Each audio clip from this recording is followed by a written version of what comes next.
두세 데이트.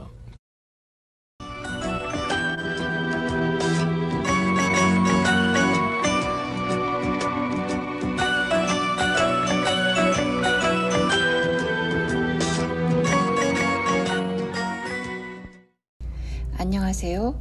오늘도 방송인 김혜영님의 행복하기에도 여자의 인생은 짧다의 한 부분입니다.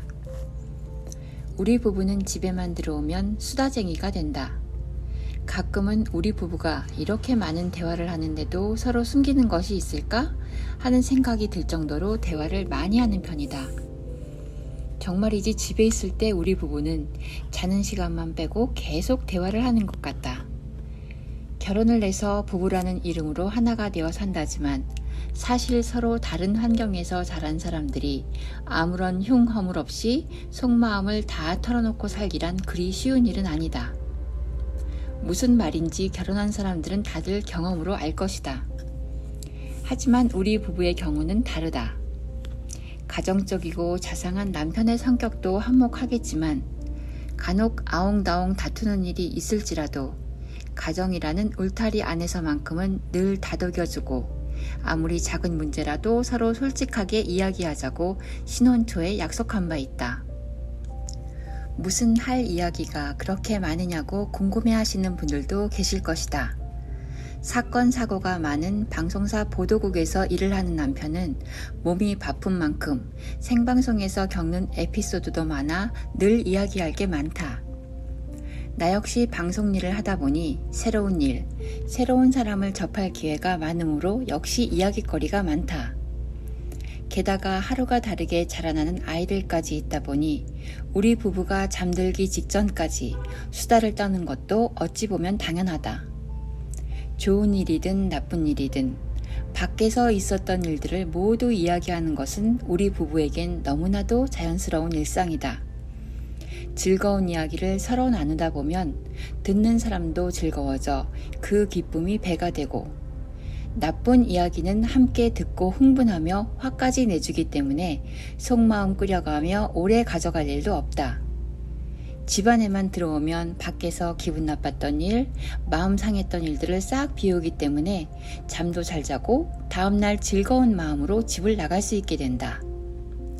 사회생활을 하다 보면 누구나 스트레스에 시달리게 되어 있다. 특히나 우리 집 남편은 직업 특성상 스트레스가 꽤 많은 편인데 남편이 밖에서 겪었던 좋지 않은 일들은 오히려 내가 더 화를 내준다. 남편이 밖에서 안 좋은 일로 마음 상해 들어오는 날이면 일단 맛있게 저녁부터 먹인 후에 편안한 마음으로 이야기를 할 수 있도록 차도 한 잔 내준다. 그리고는 곧바로 남편과 한편이 되어 성토대회를 시작한다. 대체 그 자식이 누구야? 누군데 우리 남편 마음을 상하게 하는 거야? 그렇게 잘났으면 지가 한번 해보라지. 자기야, 회사 그만둬버려. 자기 그만둔다고 뭐 우리가 밥 굶겠어? 아직은 비키니 입고 밤무대 뛸 정도는 되니까 내가 벌어먹일 수 있어. 여태 수고했어. 내가 더 오바를 해서 화를 내고 육두문자까지 섞어가며 흥분하면 이내 남편은 껄껄 웃고 만다. 그때 한 번 더 살짝 오바를 해주면 남편은 그제서야 기분이 풀렸는지 편안한 얼굴이 되곤 한다. 그러면 나는 화제를 얼른 바꿔 기분 좋고 유쾌한 이야기를 시작한다. 예컨대 아이들이 시험을 잘 봤다는 이야기, 남편이 좋아하는 사람의 반갑고 기쁜 소식, 시댁에 전화했던 이야기 등등. 사람이란 그런 것이다. 비록 내가 잘못을 했더라도 누군가 앞뒤 안 가리고 내 편을 들어주면 천군 만마를 얻은 것처럼 든든하고 내 잘못이 없었을 때는 내 판단이 틀리지 않았다는 것을 확인받아 기분 좋고 또 나는 그렇게 하지 못해도 누군가가 대신 소리 질러주고 욕해주면 속이 시원해지는 게 인지상정 아니겠는가. 남편이 진정되고 감정이 다 풀린 후에 잠자리에 들어서는 그때는 당신이 이렇게 하지 그랬어. 당신이 그렇게 했으면 그 사람도 사실 기분 좋지는 않았겠다. 하는 식으로 남편의 잘못을 조심스럽게 그러나 정확하게 지적해준다. 사람이라는 존재가 완벽할 수 없기에 또 인간관계라는 것이 잘 나가다가도 사소한 말 한마디에 마음 상할 수도 있는 것이기에 때로는 실수하고 그것으로 갈등도 빚고 하는 것 아니겠는가? 내 남편이라고 실수하지 않을 턱이 있는가? 따라서 무조건 동조해주고 마음을 풀어주는 것도 중요하지만 다음에 같은 일로 또 마음 상하는 일이 없도록 실수도 지적해 주어야 한다는 게 내 생각이다. 단 지적을 해주더라도 일단 남편의 기분을 충분히 풀어주고 남편이 그 일로부터 여유를 되찾았을 때 이야기하는 것이 중요하다. 흥분이 가라앉으면 상황을 정확하게 파악하게 되므로 자신의 잘못으로 인정할 것은 인정하고 상대방의 기분이나 입장에 대해서도 다시 한번 생각하게 된다.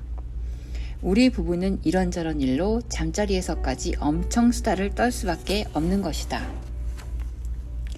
결혼한 부부가 피해갈 수 없는 것이 있다면 바로 부부싸움일 것이다.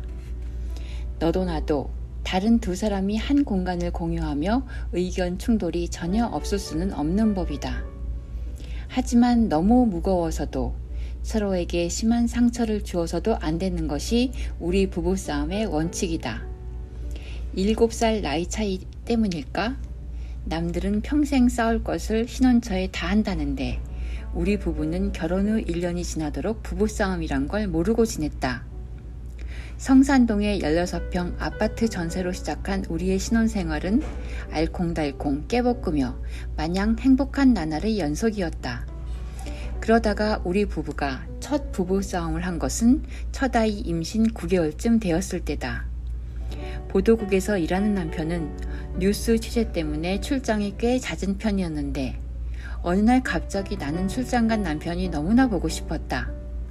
임신 9개월째라 배가 부를 대로 불러 움직이기도 쉽지 않았지만 조금이라도 일찍 남편을 보고 싶은 마음에 차를 끌고 남편의 회사 앞으로 갔다. 출장으로 남편은 몹시 피곤하겠지? 그래도 만삭인 아내가 마중 나온 것을 보면 진짜 감동할 거야. 이왕 감동 주는 거 보고 싶었다는 말도 꼭 해야지. 운전을 하면서도 남편을 기쁘게 해주겠다는 일념으로 마음이 조급했다.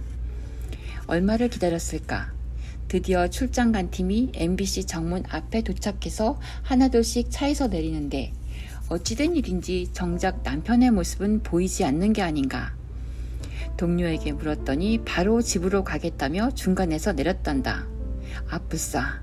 전혀 예상치 못했던 상황에 당황해하며 나는 부랴부랴 다시 집으로 향했다. 작전 실패에 대한 아쉬움과 머쓱함에 혼잣말로 중얼중얼. 모처럼 안 하던 짓 좀 해서 놀래켜주려고 했는데 뭔가 하려고 하면 꼭 손발이 안 맞는단 말이야. 9개월 된 몸으로 혼자 생쇼를 했네. 생쇼를. 힘든 몸으로 현관문을 막 들어서려는데 남편은 다짜고짜 버럭 소리부터 지르는 게 아닌가. 도대체 그 몸을 해가지고 어딜 갔다 오는 거야? 내 참 기가 막혀서 자초지종도 물어보지 않고 남편이 다짜고짜 화부터 내는 걸 보니 갑자기 분하고 서러웠다. 차마 따지지도 못하고 나는 그 자리에서 그만 울어버렸다. 그런데 더 화가 나는 것이 남편은 눈앞에서 울고 있는 나를 그냥 보고만 있는 것이 아닌가. 오히려 우는 아이 뺨 때리는 격으로 달래주지는 못할 망정. 당신이 왜 우는데? 우는 이유가 뭐야? 하며 다그치기까지 하는 것이다. 나는 그런 남편이 꼴보기 싫어 그냥 입을 닫아버렸다. 화가 나고 서운하기도 했지만 사실 역정내는 남편의 마음을 내가 왜 모를까. 만삭이 아내를 두고 출장 간 사람의 마음도 편할 리는 없을 터. 걱정스러운 마음에 한시라도 빨리 집에 오려고 도중에 내려 불이 나게 달려왔지만 집은 텅 비어있고 남편이 출장에서 돌아오는 날인 줄 뻔히 알면서 온다 간다 말도 없이 집을 비운 나를 남편은 그렇게 한동안 기다렸던 모양이다. 결국 기다리다 지쳐 화가 났을 것이다. 어쨌든 그것이 우리 부부의 첫 부부싸움이었다.